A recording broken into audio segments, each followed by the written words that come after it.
देखिए आज हमारा ई खंड है, पहले सवाल का ई खंड है। जो कल वीडियो देखा था उसमें हम लोगों ने डी तक हमने सॉल्व कर लिए थे। ये सवाल हमसे देखो क्या कह रहा है। कह रहा है दो घन जिसमें प्रत्येक का आयतन, इसमें प्रत्येक का मतलब एक का आयतन कितना है 1331 सेंटीमीटर है, के दो फलकों को सटाकर रखने पर प्राप्त ठोस का पृष्ठीय क्षेत्रफल हमको बताना है। तो देखो मेरे प्यारे बच्चों, ये 4 नंबर का क्वेश्चन है, लगभग 4 स्टेप होने चाहिए आपके। तो सबसे पहले जो दिया है उसको हम लोग लिख लेते हैं। लिखेंगे हाउ ला हल, फिर इसमें लिखेंगे दिया है। क्या दिया है? दिया है कि दो घन है जिसमें से प्रत्येक का आयतन कितना है। तो आयतन दिया है घन का, घन का आयतन दिया है, प्रत्येक का मतलब अलग अलग, एक का आयतन इतना है, घन का आयतन दिया है 1331 सेंटीमीटर की घात 3। ठीक है। तो कह रहा है इन दोनों फलकों को सटा कर रखा जाए। तो देखो मान लो ये घन है, इसका चित्र का भी नंबर आपको मिलेगा। तो देखो ये हमने बना दिया आपका घन, और इस तरीके से ये आपका हो गया घन। इसकी कोई साइड होगी अभी हमें नहीं पता है। फिर एक दूसरा घन बना दिया इसी से सटा के, ये देखो दूसरा घन बना रहे हैं ये, और इसमें सटा के हमने क्या किया, इसको मिला दिया। ये एक दूसरे से क्या हो गए, जुड़ गए। तो जैसे ये जुड़े तो सटा के ऐसे बनेगा। अब मान लो इसकी भुजा होगी कितनी, अब ये हमें घन की देखनी पड़ेगी। तो देखो एक तो नंबर आपका इसको चित्र को बनाने से मिल जाएगा। दो घन थे आपस में जोड़ दिए और उससे हमें मिल गया है। ठीक है, इसको ऐसे मिला देंगे तो देखिए एक तो इस तरीके से मिल जाएगा। अब दूसरा तरीका क्या है, यहाँ नहीं, यहाँ पे। ठीक। अब देखो घन का आयतन क्या होता है, घन का आयतन होता है भुजा का स्क्वायर या कोर का स्क्वायर। तो देखो घन का आयतन होता है भुजा का क्यूब। अब यहाँ पे हमारा कितना लिखा है 1331 लिखा है। तो 1331 किसका घन होता है, 11 का घन होता है, हम लोगों को पता है। या भुजा का क्यूब हटाएं, यहां से क्या लगा दें, करनी लगा दे, तो 1331 हो जाएगा। अगर तुम्हें याद नहीं है तो 1331 के क्या करें, अभाज्य गुणनखंड करें। देखो ये 11 से कटेगा, 11 एकम 11, 11 दूनी 22 और 11 एकम 11, फिर 11 से कटेगा, 11 एकम 11, 11 एकम 11, 11 की घात कितनी आ गई, 3 आ गई। तो भुजा बराबर हम लोग लिख सकते हैं, करड़ी में देखो स्टेप नहीं गायब करेंगे, हमें स्टेप के ही नंबर मिलेंगे। 11 गुणे 11, तो भुजा हमारी कितनी आ गई, 11 सेंटीमीटर इसकी भुजा आ गई। अब देखो मतलब जो घन था उसकी कितनी भुजा थी, 11 सेंटीमीटर। घन जो होता है उसकी तीनों भुजाएं बराबर होती हैं, लंबाई चौड़ाई ऊंचाई तीनों आपस में क्या होती हैं, बराबर होती हैं। इसलिए इसकी घन की भुजा 11 सेंटीमीटर होगी। अब दो घन है, अब यहाँ पे देखो इनको सटा के रखा, तो इसकी लंबाई कितनी थी 11 सेंटीमीटर, और इधर भी कितनी हो गई 11 सेंटीमीटर। तो दोनों मिला के अगर हम देखें तो इसकी लंबाई कितनी हो गई, 22 सेंटीमीटर हो गई। देखिए ऊंचाई जो थी, जितनी ऊंचाई थी उतनी ही रही। तो ऊंचाई कितनी थी 11 सेंटीमीटर, 11 सेंटीमीटर ही रही। और इसकी चौड़ाई भी कितनी रही, 11 सेंटीमीटर ही रही। तो दो को सटाकर हमको कुल पृष्ठीय क्षेत्रफल निकालना है।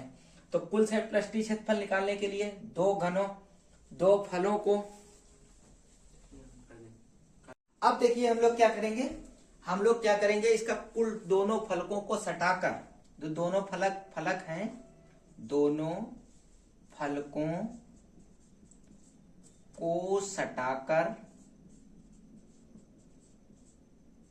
बने ठोस का पृष्ठीय क्षेत्रफल अगर हम निकालेंगे तो क्या सूत्र होता है, दो ब्रैकेट में LB plus BH plus HL होता है। ठीक है।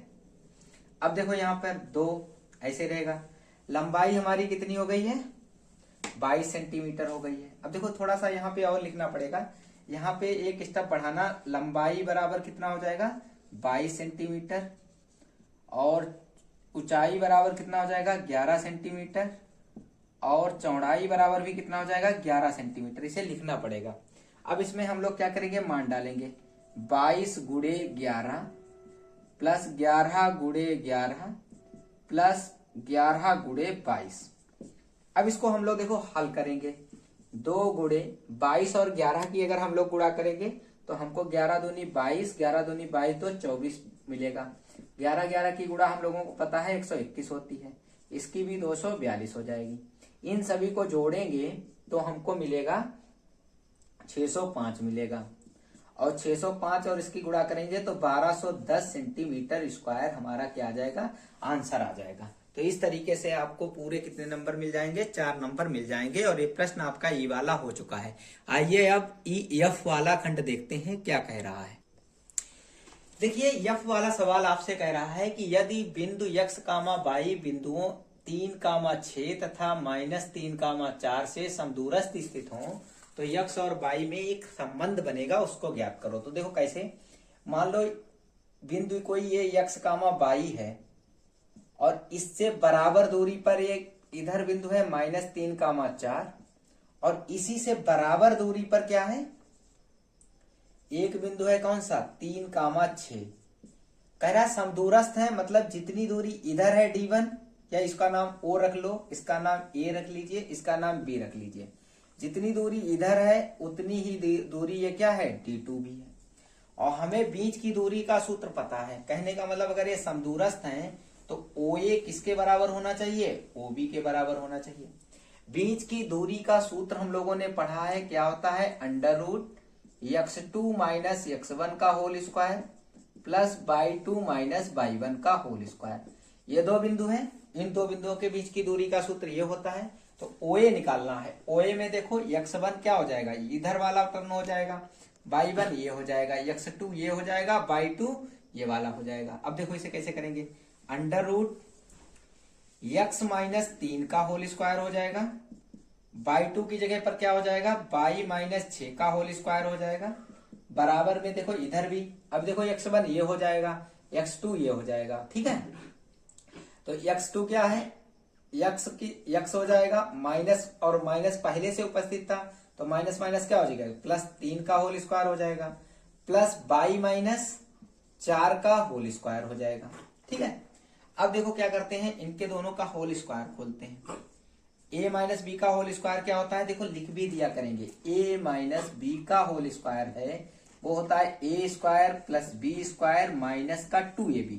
तो इसे लगाएंगे तो यहाँ पे लिखेंगे भी, तो x² + 3 का स्क्वायर माइनस 2 गुणे x गुणे 3 लिखेंगे, प्लस y² + 6 का होल स्क्वायर माइनस 2 गुणे y गुणे 6 लिखेंगे। सेम इधर बढ़ेंगे, इधर हम लोग क्या करेंगे, x² लिखेंगे प्लस 3 का स्क्वायर लिखेंगे, 2 गुणे x गुणे 3 लिखेंगे, प्लस y² लिखेंगे, और माइनस प्लस लिखेंगे 4 का स्क्वायर माइनस 2 गुणे y गुणे 4 लिखेंगे। अब देखो हम लोग क्या करेंगे, हम लोग करेंगे x² + 3 का वर्ग हमें पता है 9 होता है, 3 दूनी 6x हो गया, प्लस y² प्लस 6 संग 36 होते हैं, 6 दूनी 12y हो गया। इधर बढ़ेंगे तो ये हो जाएगा x² + 9 + 6x plus y² + 16 minus का 8y हो जाएगा। अब हम लोग क्या करेंगे, दोनों पक्षों का, जितने भी दोनों पक्ष हैं का वर्ग करने पर, अब दोनों पक्षों का वर्ग करने पर क्या होगा, देखो वर्ग करेंगे तो √ दोनों तरफ से कट जाएगा, कैंसिल हो जाएगा, तो हमारा बचेगा x² + 9 - 6x plus y² + 36 minus के 12y। इधर आ जाते हैं, x² + 9 + 6x plus y² + 16 minus का 8y। अब देखो जोड़ काटो, x² प्लस का इधर, x² प्लस का इधर, बराबर के उधर इधर आएगा तो माइनस में हो जाएगा कैंसिल, y² से y² कैंसिल। अब देखो x वाले बच्चे हैं एक तरफ, y वाले एक तरफ, तो देखो ये इन्हें जोड़ लो, 36 और 9 कितने हो जाएंगे, 36 9 हो जाएंगे 45, तो ये देखो हो जाएगा माइनस का 6x, इधर प्लस का था इधर आएगा माइनस के 6x हो जाएगा, माइनस के 12y, और देखो 8y माइनस के इधर है तो काहे के आ जाएंगे, y हो गया, और माइनस के 8y थे तो इधर काहे में आ जाएंगे, प्लस के 8y आ जाएंगे। और देखो 9 36 और कितने हो जाएंगे, 36 9 45 हो जाएंगे। अब इधर आओ, इधर 16 9 कितने हुए, 25 हुए। अब देखो इधर लाइए, 6 और 6 कितने हो जाएंगे, माइनस के 12x हो जाएंगे। 12 से 8 जाएंगे तो माइनस के क्या बचेंगे, 4y बचेंगे। और इधर आ जाएगा प्लस का 45, माइनस के कितने हो जाएंगे, 25 हो जाएंगे। बराबर में क्या, 0 आ जाएगा। आगे देखो, 12 माइनस के 12x ऐसे ही लिखेंगे, माइनस के 4y ऐसे लिखेंगे, 45 से 25 जाएगा तो क्या बचेगा, 20। और बराबर में क्या आएगा, 0 प्लस का। अगर हम इसको क्या करेंगे, इधर भेजेंगे तो माइनस का 12x माइनस का 4y और बराबर में क्या आ जाएगा, माइनस का 20। माइनस के 4 कॉमन ले लेंगे तो 3x माइनस y बचेगा, प्लस y बचेगा, बराबर माइनस के क्या हो जाएंगे, 20।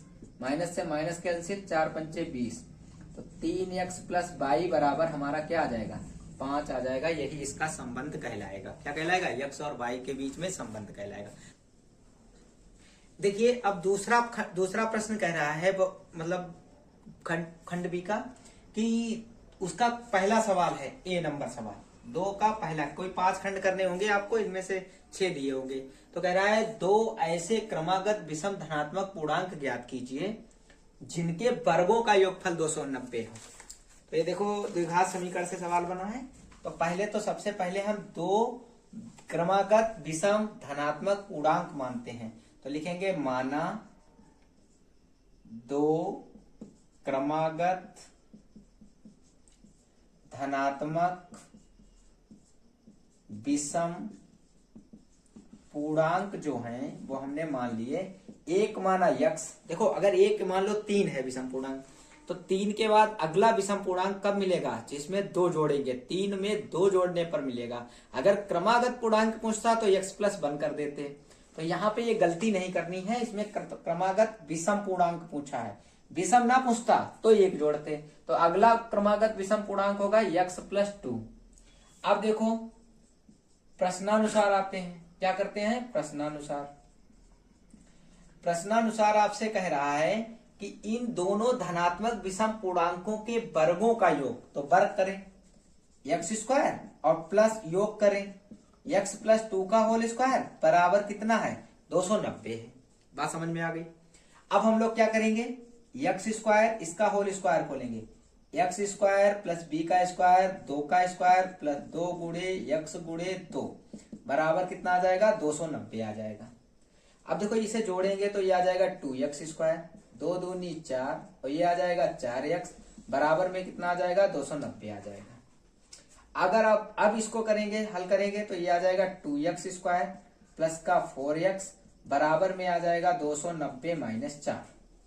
अब देखो इसमें क्या करेंगे, 2x स्क्वायर प्लस 4x करेंगे और 290 में से अगर हमारा 4 घटेगा तो कितना बचेगा, 286। अब देखो यहां से हमें 2 कॉमन मिल रहा है तो 2 को कॉमन निकाल लेते हैं। तो बचेगा x स्क्वायर प्लस 2x बराबर बचेगा 286। अब 2 से इसे काट भी सकते हैं, 2 1 कम 2, 2 चक्कू 8, 2 3 6। तो ये देखो 143 बचा, इधर लाएंगे x square plus 2x minus 143 बराबर 0। देखो x का ही तो मान चाहिए तो इसके फैक्टर करने पड़ेंगे। ऐसी कोई 2 संख्या लीजिए जिनकी गुणा करने पर कितना आए, 143 आए और आपस में घटाने पर कितना बचना चाहिए, 2 बचना चाहिए। तो 13 और 11 की देखो अगर हम गुणा करेंगे, 13 और 11 की गुणा करेंगे तो 143 आएगा। देखो 11 3 33 और 11 1 कम 11 3 14 हो जाएंगे। अब 13 में से 11 को घटाएंगे तो 2 बचेगा। तो देखो यहाँ पे हमारा गुणनखंड भी हो गया। तो 13 माइनस क्या किया, 11 किया, x माइनस 143 और बराबर में क्या आ जाएगा, 0। फिर देखो x स्क्वायर प्लस ये आ जाएगा 13x माइनस के आ जाएंगे 11x माइनस के आ जाएंगे 143 और बराबर में आ जाएगा 0। इसके बाद ऐसा करो, यहाँ पे देखो आकर, कहाँ पे देखो आकर, यहाँ पर देखिए। तो x कॉमन ले लेंगे यहाँ से, देखो तब x कॉमन लेंगे तो x प्लस 13 बचेगा और माइनस 11 कॉमन ले लेंगे तो बचेगा x माइनस 13 बचेगा बराबर में 0। तो एक प्लस 13 x प्लस 13 और x माइनस 11 बराबर में क्या आ जाएगा, 0। अब देखो यदि x प्लस 13 बराबर 0 तो x बराबर माइनस 13 सही नहीं है, अमान्य है। यदि x माइनस 11 बराबर 0 तो x बराबर क्या आ गया, 11। अब लिखेंगे नीचे अतः, लिखेंगे किधर, देखो इसके नीचे लिखेंगे अतः धनात्मक विषम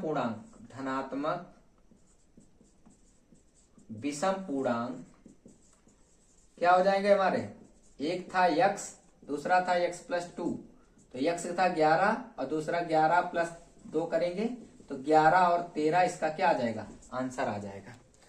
ठीक है, तो इस तरीके से हम लोगों ने क्या किया, दूसरा सवाल भी हल कर लिया। दो क्रमागत ऐसे हैं, 11 और 13 ऐसे दो धनात्मक पूर्णांक हैं जिनका योग क्या है, वर्गों का योग कितना है, 290 है। तो ये भी सवाल, इसमें 4 नंबर आपको मिलेंगे। 4 नंबर कहां से मिलेंगे, 1 नंबर आपको यहां से मिल जाएगा। अगर आपने ये लिख दिया तो 1 नंबर आपको यहां से मिलेगा। अब 1 नंबर कहां तक मिलेगा, अगर आपने ये समीकरण बना के दिखा दी, ठीक है, तो आपको 2 नंबर यहां पर मिल जाएंगे, वो सॉरी 1 नंबर यहां मिल जाएगा, स्टेप बाय मार्किंग होगी। और अगर आपने ये गुणनखंड करके दिखा दिए तो 1 नंबर यहां पर मिल जाएगा। उसके बाद अगर संख्या आपने निकाल के दिखा दी, 11 और 13 तक सही आंसर निकाल दिया, तो आपको पूरे 4 नंबर इसमें मिल जाएंगे, कोई भी आपके नंबर नहीं काट सकता है। ठीक है, आइए अब अगला सवाल देखते हैं, शुरू करेंगे। ठीक, देखो ऐसा है कि इस प्रश्न में आपसे कह रहा है कि 2 अंकों की एक संख्या है, 2 अंक हैं, तो इसका मतलब उसमें एक इकाई का अंक होगा और एक दहाई का अंक होगा। कह रहे उनके अंकों का योग कितना है, 9 है। पहले देखो सवाल को पढ़ते हैं, तो अब पहले हम इतने सवाल को ही सॉल्व कर लेते हैं। ये 4 नंबर में आया है, तो सबसे पहले हमें एक संख्या चाहिए 2 अंकों की, तो सबसे पहले हमें मानना पड़ेगा, माना हल में क्या मानेंगे, माना इकाई का जो अंक है, इकाई का अंक क्या मान लें, इकाई का अंक मान लेते हैं x, और दहाई का अंक मान लेते हैं, क्योंकि 2 अंकों की संख्या में दहाई का अंक मान लेते हैं कितना, y मान लेते हैं। तब हमको संख्या क्या मिलेगी, देखो तब संख्या हमको मिलेगी, दहाई में 10 से गुणा होता है, तो दहाई का अंक कौन है, y, तो y में 10 से गुणा किया और इकाई को जोड़ देते हैं, तब हमें संख्या मिल गई 10y प्लस x मिल गई। ठीक है, अब देखो ये हमसे पूछा है वह संख्या ज्ञात करो, यही निकालना है कि 10y प्लस x है क्या। तो पहले प्रश्नानुसार देखो, प्रश्नानुसार पहले कह रहा है आपसे कि दोनों अंकों का योग, अंकों का योग मतलब x में अगर y को जोड़ा जाए तो हमें 9 प्राप्त होता है, इसको समीकरण नंबर 1 मान लेते हैं। ठीक है, इतनी बात तो समझ में आ गई होगी। अब देखो इतना अगर आपने बना लिया तो 1 नंबर आपका पक्का हो गया। अब आगे जो बनाओगे उसके नंबर मिलेंगे। इस संख्या का 9 गुना कैसे करेंगे आप, इसी संख्या का 9 गुना, तो देखो पुनः प्रश्नानुसार लिखेंगे, पुनः प्रश्नानुसार लिखेंगे, किस संख्या का 10 गुना, 9 गुना इस संख्या का, तो इस संख्या को लिखो और उसमें 9 से क्या कर दो, गुणा कर दो, बराबर। कह रहा है इस संख्या का 9 गुना संख्या के अंकों के पलटने से बनी संख्या का 2 गुना होता है। मान लो इसके अंक पलट दिया जाए, दहाई वाला अंक इकाई के स्थान पर आ जाए, इकाई वाला अंक दहाई के स्थान पर आ जाए, तो उसका 2 गुना हो जाता है। मतलब 10y था तो 10x हो जाए, और 10x प्लस x था उसकी जगह पे y हो जाए। मतलब इकाई का अंक दहाई के स्थान पर, दहाई का अंक इकाई के स्थान पर हो जाए, तो उसके 2 गुने के बराबर होते हैं। अब इसको सॉल्व करते हैं। 9 से अगर 10 की गुणा करेंगे तो 90y आएगा, प्लस 9x आएगा, इसकी अगर गुणा करेंगे तो 20x आएगा, और अगर इसकी गुणा करेंगे तो प्लस का 2y आएगा।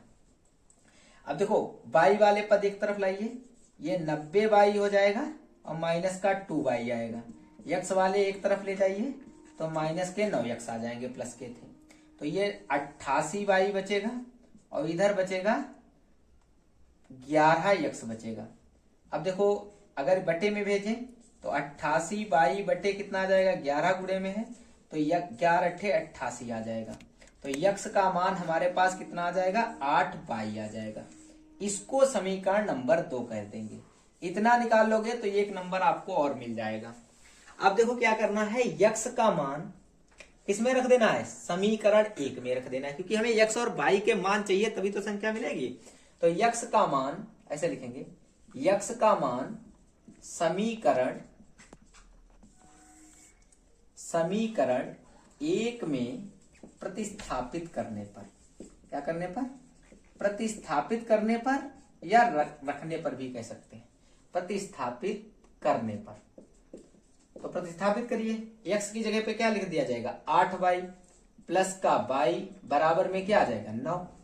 8 और 1 9y हो जाएगा बराबर में 9, बटे में जाएगा तो 9 बटे कितना हो जाएगा, 9। 9 से 9 कट जाएगा तो y का मान कितना आ गया, 1। अब y का मान समीकरण 2 में रख दो, 2 में रखने पर, जब 2 में रखेंगे तो x बराबर कितना आ जाएगा, 8 गुणे 1 आ जाएगा। तो x का मान कितना आ गया, 8 आ गया। हमसे संख्या पूछी थी, तब संख्या बराबर क्या हो जाएगा, हमने संख्या मानी थी 10y प्लस x। 10y का मान कितना निकला, 1 प्लस x का मान कितना निकला, 8 निकला। तो 10 एक कम 10 एक 18 हो जाएगी। देखो अंकों का योगफल 18 वो संख्या है, अंकों का देखो योगफल कितना है, 9 है। 1 और 8 जोड़ेंगे तो कितना मिलेगा आपको, 9 मिलेगा। और साथ साथ में देखो इसकी ये कंडीशन देखो, अगर 18 और 9 की गुणा करेंगे तब कितना आएगा, और फिर उसके बाद 18 ये जो नई संख्या मिली है 81 दूना करेंगे तो 162 मिलेगा। तो ये भी सही है, इसका मतलब हमारा सवाल भी प्रश्न सही है। अगर आप यहां तक कर चुके थे, हमने बताया था 2 नंबर, यहां तक कर चुके हैं तो 3 नंबर, और आगे अगर संख्या तक निकाल दी है तो आपको पूरे 4 नंबर। ऐसे इसमें बोर्ड एग्जाम में आपको नंबर दिए जाते हैं। ये नहीं आपका पूरा सवाल गलत हो गया तो नंबर नहीं मिलेंगे, जहां तक आपका सही होगा वहां तक आपको नंबर मिलेंगे। अगर सारी कैलकुलेशन सही होगी तब 4 में आपको 4 नंबर मिलेंगे। ठीक है, आइए अगला सवाल देखते हैं।